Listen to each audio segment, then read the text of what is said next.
മുട്ടയും ബന്നും. സാധാരണ നമ്മൾ ബ്രേക്ക്ഫാസ്റ്റിന് അപ്പം, ദോശ, ഇഡലി ഇതൊക്കെയാണല്ലോ ഉണ്ടാക്കുന്നത്. അപ്പോൾ ഇടയ്ക്ക് ഒരു ചേഞ്ചിന് വേറെ എന്തെങ്കിലും കഴിക്കണം എന്ന് തോന്നുമ്പോൾ ഉണ്ടാക്കാൻ പറ്റുന്ന, എളുപ്പത്തിൽ ഉണ്ടാക്കാൻ പറ്റുന്ന ഒരു അടിപൊളി കോംബോയാണ് ഈ മുട്ടയും ബന്നും. അപ്പോൾ നിങ്ങൾ റെസിപ്പി കണ്ടു നോക്കൂ. ഇഷ്ടമാവുകയാണെങ്കിൽ ലൈക്ക് ചെയ്യാനും ഷെയർ ചെയ്യാനും മറക്കരുത്. അപ്പോൾ ആദ്യം നമുക്ക് പുഴുങ്ങിയ മുട്ട വെച്ചിട്ടൊരു മസാല ഉണ്ടാക്കണം. അപ്പോൾ ഒരു 5 മുട്ടയാണ് ഞാൻ എടുത്തിരിക്കുന്നത്.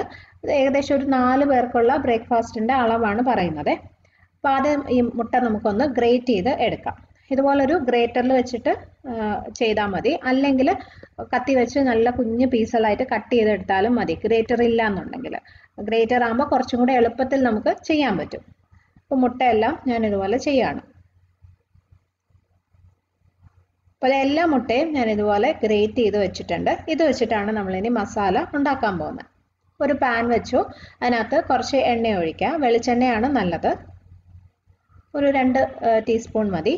എണ്ണ ചൂടാകുമ്പോൾ ഒരു 2 സവോള ചെറുതായിട്ട് അരിഞ്ഞത് ചേർത്ത് കൊടുക്കുക. നല്ല കുഞ്ഞായിട്ട് അരിയണം. ഇനി 1 ടീസ്പൂൺ വെളുത്തുള്ളി, 1 ടീസ്പൂൺ ഇഞ്ചി, 1-2 പച്ചമുളക് എല്ലാം ചെറുതായിട്ട് അരിഞ്ഞതും കൂടി ഇട്ടിട്ട് നന്നായിട്ട് വഴറ്റിയെടുക്കാം. അപ്പോൾ നമ്മൾ ശ്രദ്ധിക്കാനുള്ളത് ഇതെല്ലാം നല്ല ചെറുതായിട്ട് തന്നെ അരിയണം. അതുപോലെ നന്നായിട്ട് വാട്ടി എടുക്കുകയും വേണം കേട്ടോ. കാരണം നമ്മളിത് പിന്നെ വെള്ളം ഒഴിച്ച് വേവിക്കുന്നോ അല്ലെങ്കിൽ അടച്ചു വെച്ച് വേവിക്കുകയോ ഒന്നും ചെയ്യില്ല.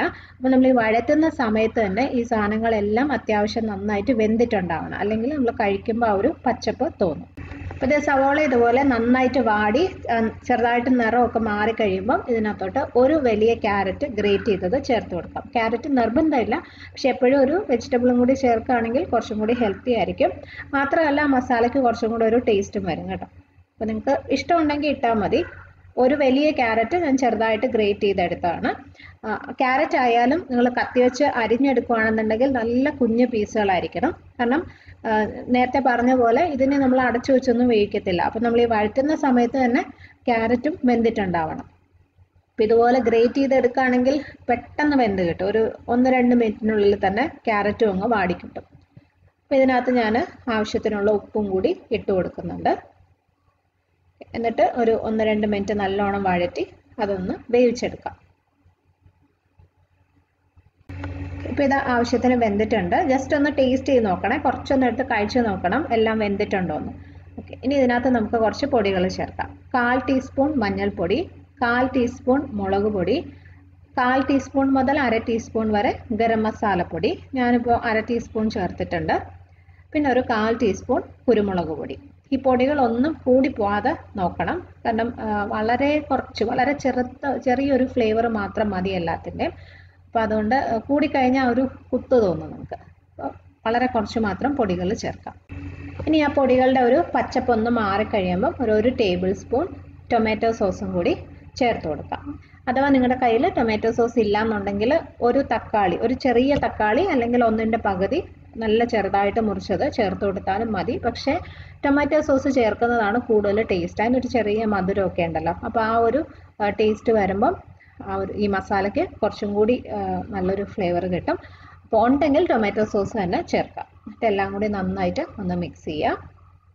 ഇനി നമ്മൾ ആദ്യം ഗ്രേറ്റ് ചെയ്ത് വെച്ച മുട്ട ഇതിനകത്തേക്ക് ഇട്ട് കൊടുക്കാം. ഇതിൻ്റെ കൂടെ കുറച്ച് മല്ലിയിലയും കൂടി ചേർക്കുന്നുണ്ട്. മല്ലിയില ഇല്ലെങ്കിൽ കറിവേപ്പില ഒന്ന് ചെറുതായിട്ട് മുറിച്ചിട്ടിട്ട് കൊടുത്താലും മതി. എല്ലാം കൂടി നന്നായിട്ട് മിക്സ് ചെയ്ത് എടുക്കാം. ഞാൻ നേരത്തെ പറഞ്ഞ പോലെ ഇത് നമ്മളിനി അടച്ചു വെച്ചൊന്നും വേവിക്കത്തില്ല, ജസ്റ്റ് എല്ലാം കൂടി ഇങ്ങനെ മിക്സ് ചെയ്ത് എടുക്കത്തേ ഉള്ളൂ. അപ്പോൾ നമ്മൾ ശ്രദ്ധിക്കാനുള്ളത് എല്ലാ സാധനങ്ങളും ആവശ്യത്തിന് വെന്തിട്ടുണ്ടെന്നുള്ളത് ഉറപ്പുവരുത്തണം. അല്ലെങ്കിൽ ആ ഒരു പച്ചപ്പ് കഴിക്കുന്ന സമയത്ത് ഒരു പച്ച കടിച്ചു കഴിഞ്ഞാൽ നമുക്ക് ഇഷ്ടമാവത്തില്ല. അപ്പോൾ ഇതിനകത്ത് മല്ലിയില നമ്മൾ അവസാനമാണല്ലോ ചേർത്തത്. അപ്പോൾ ചിലർക്ക് അതങ്ങനെ അതുപോലെ കഴിക്കാൻ ഇഷ്ടമായിരിക്കില്ല, കാരണം ഒന്ന് വാടിയിട്ടേ ഉണ്ടാവുള്ളൂ. അപ്പം അങ്ങനെയാണെന്നുണ്ടെങ്കിൽ ക്യാരറ്റൊക്കെ ചേർക്കുന്ന സമയത്ത് തന്നെ മല്ലിയിലയും കൂടി ചേർക്കാം. അപ്പോൾ അത് കുറച്ചും കൂടി വെന്ത് കിട്ടും. അപ്പോൾ അത് ഇഷ്ടം പോലെ ചെയ്യാം. ഇനി ഇതിനകത്തൊരല്പം ഉപ്പും കൂടി ഇട്ടിട്ടുണ്ട്. ഉപ്പ് നോക്കിയിട്ട് വേണമെങ്കിൽ ഇട്ട് കൊടുത്താൽ മതി. നന്നായിട്ട് മിക്സ് ചെയ്തെടുക്കുമ്പോൾ നമ്മുടെ മുട്ട മസാല റെഡി. ഇതിനൊരു പ്രത്യേക ടേസ്റ്റാണ് കേട്ടോ. ആ സോസും മല്ലിയിലയും എല്ലാം കൂടെയൊക്കെ വരുമ്പോൾ പുഴുങ്ങിയ മുട്ടയും എല്ലാം കൂടി ഒരു അടിപൊളി ടേസ്റ്റാണ്. അപ്പോൾ ഇത് റെഡിയായി. ഇനി നമുക്ക് ബണ്ണും കൂടി ഒന്ന് ടോസ്റ്റ് ചെയ്ത് എടുക്കണം. അപ്പോൾ ഒരു പാൻ വെച്ചിട്ടുണ്ട്. ഞാൻ എന്നത് ഇതുപോലത്തെ ബർഗർ ബണ്ണാണ് യൂസ് ചെയ്യുന്നത്. നിങ്ങളുടെ കയ്യിലുള്ള ഏത് ബൺ വേണമെങ്കിലും എടുക്കാം. സ്വീറ്റ് ബണ്ണ് ഒഴിച്ച്, മധുരമുള്ള ബണ്ണ് ഒഴിച്ച് ഏത് വേണമെങ്കിലും ഉപയോഗിക്കാം. ബണ്ണില്ല എന്നുണ്ടെങ്കിൽ ബ്രെഡ് എടുത്താലും മതി. പക്ഷേ ബണ്ണ് ഉപയോഗിക്കുന്നതാണ് ഇതിന് കുറച്ചും കൂടെ ഒരു ടേസ്റ്റ്. അപ്പോൾ ഇത് നമുക്ക് നല്ലോണം ഒന്ന് മൊരിച്ചെടുക്കണം. ഒരു പാനിലോട്ട് കുറച്ച് നെയ്യ് അല്ലെങ്കിൽ ബട്ടർ ചേർത്ത് കൊടുക്കാം. ഞാൻ ഇന്നിപ്പോൾ നെയ്യാണ് എടുത്തിരിക്കുന്നത്. കാരണം എല്ലാവരുടെ കയ്യിലും ഉണ്ടാവുന്നത് എപ്പോഴും ഉണ്ടാവുന്നത് നെയ്യാണല്ലോ. അപ്പോൾ അതുകൊണ്ട് നെയ്യ് ഒഴിച്ചു. വളരെ കുറച്ച് മതി, ഒരു 1/2 ടീസ്പൂൺ മതി. ഇനി അതൊന്ന് ചൂടാവുന്ന സമയത്ത് നമുക്ക് ബണ്ണ് ഇതുപോലെ വെച്ച് കൊടുക്കാം. ഓരോ ബണ്ണും ഞാനൊരു 4 പീസായിട്ട് കട്ട് ചെയ്തിട്ടുണ്ട്. കുറച്ച് ചെറിയ പീസുകളായിരുന്നാൽ നല്ലതായിരിക്കും. ഇനി ഇത് 2 സൈഡും നന്നായിട്ട് ഇങ്ങനെ ഒന്ന് മൊരിയിച്ച് എടുക്കാം. ഇതുപോലെ മൊരിഞ്ഞ് വരുന്നതാണ് അതിൻ്റെ ടേസ്റ്റ്. അപ്പം ഇങ്ങനെ ചെറിയൊരു കളർ വരണം, ഒരു ബ്രൗൺ കളർ വരണം. ഇങ്ങനെ ആയി വരണം. അപ്പം എല്ലാ ബണ്ണും ഇതുപോലെ തന്നെ നമുക്ക് മൊരിച്ച് എടുക്കാം. ഇനി ഇത് സെർവ് ചെയ്യുന്ന സമയത്ത് അല്ലെങ്കിൽ നമ്മൾ കഴിക്കുന്ന സമയത്ത് കുറച്ച് സവോള ഇതുപോലെ അരിഞ്ഞ് ഇട്ട് കൊടുത്തു കഴിഞ്ഞാൽ നല്ലൊരു ടേസ്റ്റാണ് കേട്ടോ. പച്ച സവോള മസാലയുടെ ഇടയ്ക്ക് ഇങ്ങനെ കടിക്കാൻ കിട്ടുമ്പോൾ ഒരു പ്രത്യേക ഒരു ടേസ്റ്റാണ്. ഇഷ്ടമുണ്ടെങ്കിൽ ചേർത്താൽ മതി. കുട്ടികൾക്കൊക്കെ കൊടുക്കുമ്പോൾ പച്ച സവോള അങ്ങനെ ഇഷ്ടമില്ല എന്നുണ്ടെങ്കിൽ ഒഴിവാക്കാം. അപ്പോൾ അതുപോലെ ഞാൻ കുറച്ച് ക്യാരറ്റ് ഗ്രേറ്റ് ചെയ്തും കൂടി ചേർക്കുന്നുണ്ട്. ഇതും ഓപ്ഷണലാണ്, നിങ്ങൾക്ക് താല്പര്യം ഉണ്ടെങ്കിൽ മാത്രം ചേർത്താൽ മതി. പിന്നെ നമ്മൾ നെയ്യിൽ നല്ല മൊരിച്ചെടുത്ത ബണ്ണ്, ബട്ടറിനേക്കാളും നെയ്യിൽ മുറിച്ചെടുക്കുന്നതാണ് കുറച്ചും കൂടി ടേസ്റ്റി ആയിട്ട് എനിക്ക് തോന്നിയത്.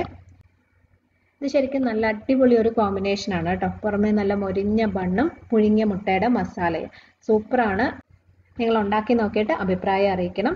അപ്പോൾ ഈ വീഡിയോ നിങ്ങൾക്ക് ഇഷ്ടമായെങ്കിൽ ലൈക്ക് ചെയ്യാനും ഷെയർ ചെയ്യാനും മറക്കരുത്. അതുപോലെ ചാനൽ നിങ്ങൾ സബ്സ്ക്രൈബ് ചെയ്തിട്ടില്ലെങ്കിൽ ഒന്ന് ചെയ്തേക്കണേ. ഇതുപോലെ തന്നെ നല്ല റെസിപ്പീസുമായിട്ട് നമുക്ക് വീണ്ടും കാണാം. Bye friends, thank you for watching.